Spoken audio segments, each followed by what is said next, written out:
Hello friends, अस्सलाम वालेकुम। Dear गोट farming के एक और वीडियो के साथ मैं आपकी खिदमत में हाजिर हूँ। तो लास्ट दो वीडियो में मैंने ये बात क्लियर करने की कोशिश की थी कि इलाके का गोट फार्मिंग में क्या किरदार है और जो ज़रूरी ज़मीन है वो गोट फार्मिंग में क्यों ज़रूरी है। तो आज मैं इस टॉपिक पे बात करूँगा कि जो रवायती चरवाहे हैं, जो रवायती तरीके से बकरियां पाल रहे हैं,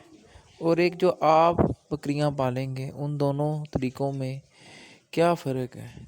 आप किस तरीके से एक बेहतर तरीके बकरियां पाल सकते हैं बनिस्बत चरवाहों से, और चरवाहे कौन कौन सी लापरवाहियाँ और गलतियां करते हैं, किसके बायस उनको गोट फार्मिंग में कोई ख़ास नफ़ा हासिल नहीं होता। तो आज इस टॉपिक पे मैं बात करूँगा। तो मेरी आज तक जितने भी चरवाहों से बातचीत हुई है इतने अरसे में, या मैंने जो उनका तरीका नोट किए हैं, तो उसमें चंद मैंने ऐसे पॉइंट्स देखे हैं कि जिसकी वजह से बहुत ज़्यादा वो गोट फार्मिंग में फ़ायदा हासिल नहीं कर सकते, या उनकी मोर्टेलिटी की जो रेशो है वो बहुत ज़्यादा रहती है। तो उसमें मैं अगर बात करूं तो सबसे जो मेन पॉइंट मैंने देखा है वो ये है कि जो चरवाहे हैं ये अपने जानवरों में रेगुलर कभी भी डिवर्मिंग नहीं करते।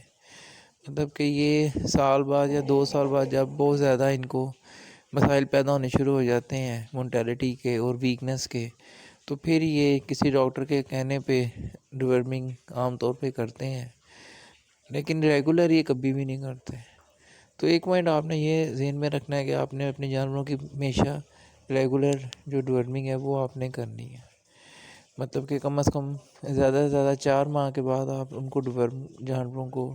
कोई दवाई डिवर्मिंग की, जिसमें लीवर फ्लू को आपने पहले रखना है कि जिसमें लीवर फ्लू की दवाई हो, ऐसी दवाई आपने इस्तेमाल करनी है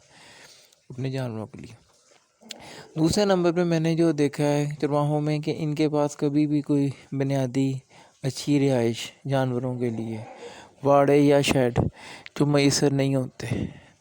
तो जानवरों को गर्मी भी बर्दाश्त करनी पड़ती है, और सर्दी के मौसम में उनको शदीद सर्दी का भी सामना करना पड़ता है, क्योंकि अक्सर जो इनके शेड होते हैं वो छप्परनुमा खुले शेड होते हैं जिसमें सर्दी को रोकना नामुमकिन होता है। तो उस वजह से भी सर्दियों के दिनों में इनके जानवरों में मोर्टेलिटी और वीकनेस के पॉइंट्स बहुत ज़्यादा आते हैं। तो ये पॉइंट भी आपने कवर करना है कि आपने एक अच्छी जो रिहाइश है जानवरों के लिए मुनासिब, जो गर्मी और सर्दी के हिसाब से हो, तो वो आपने इख्तियार करनी है अपने जानवरों के लिए, ताकि आपके जानवर मौसम की शिद्दत को बखूबी फेस कर सकें और आपके लिए भी कोई मसाइल पैदा ना हो, उनको बीमारी की सूरत में आपके लिए भी परेशानी ना बने और आप भी नुकसान से बचें। और तीसरा पॉइंट मैंने देखा है वो ये है कि बुनियादी तौर पे जो ये चरवाहे हैं, ये उनकी कोई भी जो मुकव्वी ग़िज़ा है, जिसमें एनर्जी फीड है, जिस ताकत वाली ग़िज़ा है, ये अपने जानवरों को मुहैया नहीं करते।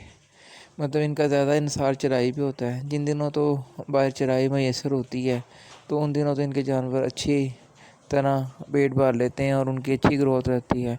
लेकिन साल के जो महीने ख़ज़ां के होते हैं जिसमें बिल्कुल चराई मैसर नहीं होती, तो उसमें इनके जानवर कमज़ोर होने शुरू हो जाते हैं और बिल्कुल अपना वज़न कम कर देते हैं, और कमज़ोर जानवर जो हैं वो वैसे ही नहीं रहते। तो ये एक पॉइंट आप रखें कि आप जानवरों को डेली बेसिस पे आपने उनको अनाज देना है, चाहे आप उनको 1 पाव दें, चाहे आप आधा किलो दें, चाहे 1 किलो दें, लेकिन आपने डेली बेसिस पे अपने हर जानवर को अनाज लाजमी देना है, जिसमें गंदम चने या कोई अच्छा वंड मिक्स वंड आप बना लें, इस तरह जिसमें एनर्जी लेवल हाई हो, प्रोटीन लेवल पूरा हो, वो आपने उनको देना है। उसके अलावा मैंने देखा है कि इनके जो बकरियां होती हैं आमतौर पर सितंबर के स्टार्ट में क्रॉस होनी शुरू हो जाती हैं, क्योंकि कुदरती तौर पे बकरी का वो ब्रीडिंग का सीज़न होता है। उन दिनों घास वगैरह जो है इसमें बीज आ रहे होते हैं हर फसल में, तो इसमें एनर्जी लेवल बड़ा होता है, जिसकी वजह से बकरियां सितंबर के महीने में क्रॉस होनी शुरू हो जाती हैं, और जनवरी के महीने में आमतौर पर सूना शुरू हो जाती हैं। और जनवरी का जो महीना होता है वो शदीद सर्दियों का होता है, तो उसमें जो बच्चे पैदा होते हैं तो उसमें जो इनकी मोर्टेलिटी रेशो 50% से भी अबव मैंने देखी है कि इनके बच्चे ज़ाया हो जाते हैं। और दिसंबर के महीने में क्योंकि चारे की शदीद कमी होती है, तो बकरियां जो प्रेग्नेंट होती हैं, गब्बन बकरियां, वो बहुत कमज़ोर हो जाती हैं, और वो कमज़ोरी की हालत में कमज़ोर बच्चे पैदा करती हैं जो सर्वाइव नहीं करते। बहुत कम उनमें बच्चे सर्वाइव करते हैं। तो इस तरह है कि बड़े अपने नफ़े से ये महरूम रहते हैं। تو آپ نے بھی ایک پوائنٹ یہ ذہن میں رکھنا ہے کہ آپ نے کوشش کرنی ہے کہ آپ کنٹرول بچے اپنے شیڈ پہ پیدا کریں، جن میں کوشش کریں کہ سپتمبر کا جو مہینہ وہ کم از کم 15-20 تاریخ سے آپ کی بریڈنگ سیزن سٹارٹ اپ کریں، تاکہ آپ کے بچے جو فروری کے مہینے میں پیدا ہوں، تاکہ موسم کچھ بہتر ہو گیا ہو، اور جو بچے ہیں ان کو مناسب آپ رہائش دیں اور ان کو دودھ دیں، تاکہ وہ آپ کے جو اصل منافع ہے آپ کا وہ ضائع نہ جائے۔ تیسری اس کے علاوہ جو ایک پوائنٹ میں نے یہ نوٹ کیا ہے کہ یہ دودھ کا بہت زیادہ لالچ کرتے ہیں، دودھ فروخت کرنے کا ان کو لالچ ہوتا ہے، جس کی وجہ سے یہ اپنے بچوں کو زیادہ دودھ نہیں دیتے، تو اس کی وجہ سے بھی جو بچے ہیں وہ پوری طرح گروتھ نہیں کرتے، انڈر گروتھ رہتے ہیں، اور ان کا وزن اس قابل نہیں ہوتا کہ وہ ایک اچھی جو پیسے ہیں وہ جنریٹ کر سکیں، تو وہ کمزور بچے، چھوٹے بچے جو بکتے ہیں اس سے کوئی زیادہ پیسے حاصل نہیں ان کو ہوتے۔ تو آپ نے یہ پوائنٹ نوٹ میں رکھنا ہے کہ آپ نے بچوں کی جو گروتھ ہے اس پہ سمجھوتا نہیں کرنا، ان کو پوری آپ نے ڈائٹ، فیڈ، دودھ، ہر چیز کم از کم 1 سال جو ہے آپ نے پوری ان کی کیئر کرنی ہے، ڈیورمنگ، ویکسینیشن، ہر چیز آپ نے کرنی ہے، جا کے آپ کے جو بچے ہیں وہ زیادہ سے زیادہ وزن حاصل کر کے آپ کو زیادہ سے زیادہ جو ہے وہ پیسہ دے سکیں اس کام میں۔ اس کے علاوہ جو چرواہے ہیں عام طور پہ میں نے دیکھا ہے کہ یہ ویکسینیشن تک ان کی اپروچ نہیں ہوتی، تو جو سرکاری طور پہ جو ویکسینیشن ان کو میسر ہوتی ہیں وہ اس پہ یہ کر لیتے ہیں، اور جو دوسری ویکسینیشن جو سرکاری طور پہ مہیا نہیں ہے، جن میں اہم فوٹ اینڈ ماؤتھ ڈیزیز کی ویکسینیشن سرکاری طور پہ نہیں ملتی، تو وہ یہ مہنگی ہونے کی وجہ سے نہیں کرتے، تو جب اس کا اٹیک ہوتا ہے تو اس میں بھی ان کی بہت ریوڑ کے ریوڑ جو ہیں وہ تباہ ہو جاتے ہیں، اور یہ پھر کئی سال پیچھے واپس چلے جاتے ہیں، اپنی فائنینشلی طور پہ پھر کمزور ہو جاتے ہیں۔ اس کے علاوہ یہ زرعی زمین بالکل اپنے پاس نہیں رکھتے، اپنے پٹھے کا بالکل یہ بندوبست نہیں کرتے، اور یہ لوگوں کے آسرے پہ ہی زیادہ تر بکریاں پالتے ہیں، تو اس میں بھی آپ نے یہ پوائنٹ ذہن میں رکھنا ہے کہ زرعی زمین آپ نے مست رکھنی ہے، کہ جب آپ کو ضرورت پڑے آپ کو پٹھا چارہ وافر میسر ہونا چاہیے آپ کے جانور کو۔ تو یہ باتیں میں نے جو دیکھی ہیں وہ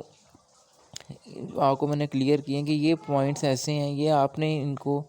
مس نہیں کرنا اپنی گوٹ فارمنگ میں، تاکہ آپ روایتی طریقے سے فارمنگ کریں لیکن اس کو جدت کے ساتھ آپ کریں، اس میں میڈیسنس کا، ویکسین کا، خوراک کا، جگہ کا، رہائش کا، پٹھوں کا، ملازموں کا، جانوروں کا، آپ ایک معیار رکھیں، اس معیار پہ آپ چلیں، تو آپ اس گوٹ فارمنگ میں انشاءاللہ تعالیٰ بہت اچھی ارننگ آپ کر سکتے ہیں۔ اگر آپ ان پوائنٹس کو آپ بھی اگنور کرتے رہیں گے تو پھر آپ بھی ایک کبھی بھی زیادہ کامیابی اس کام میں حاصل نہیں کر سکتے۔ اور اس کے علاوہ کوئی اور بات رہ گئی ہوگی تو آپ مجھ سے کمنٹس میں پوچھ سکتے ہیں، تو میں کلیئر کر دوں گا۔ اور بس فی الحال اتنی بات، نیکسٹ جو میں بناؤں گا وہ کڈز مورٹیلٹی پہ بات میں کروں گا کہ کڈز مورٹیلٹی کیوں اتنی زیادہ آتی ہے گوٹس میں، اور کیا اس کی ریزنز ہیں، تو نیکسٹ ویڈیو میری اس پہ ہوگی۔ اوکے جی، اللہ حافظ۔